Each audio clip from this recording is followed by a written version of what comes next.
My name is John. I've worked in the movie theater industry for, I'd say, around 8 years as a manager for most of that. Karen Baldischweiler, and I've spent my entire career in the business of education, and I've been very much into online learning and innovation. Hi, my name is Gene Wade. Grew up in Boston, went to undergraduate at Morehouse College, which is all about training leaders. You know, I admire people whose success is subtle.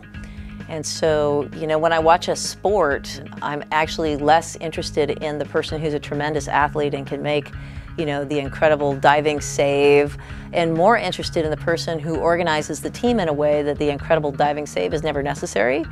I admire leaders who operate off principle, who do things they believe in, where the things that they're doing don't always seem obvious or attainable, really.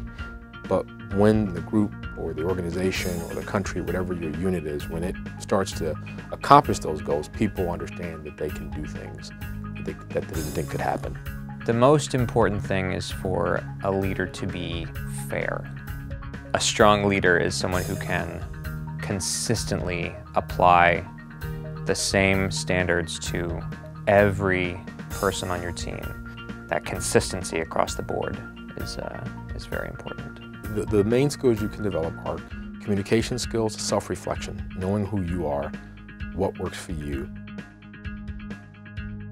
As a leader, I think one of the things I often tell my employees is that I'm an obstacle clearer.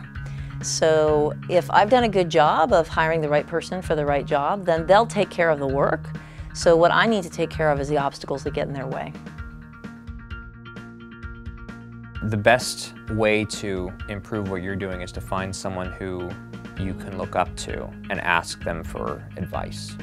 Those are the kind of people who are going to be able to point you in the right direction. Use every resource that is available to them. Use those resources, because if you're working for a large company that has a set culture, you want to make sure that you know where to go if you need to get information about how to proceed with something. The best key for me throughout my career has been to care about the people. And one of my teachers at one point said to me, people don't care what you know, they just need to know that you care. And that's really been a touch phrase for me. What you do is you get good people around you whose judgment you trust, who are leaders in their own right, who care about me as a person, who are kind of like my board of directors of Gene Wade, the person, not the company. And I want to say to them, here's what I'm thinking about, what do you think?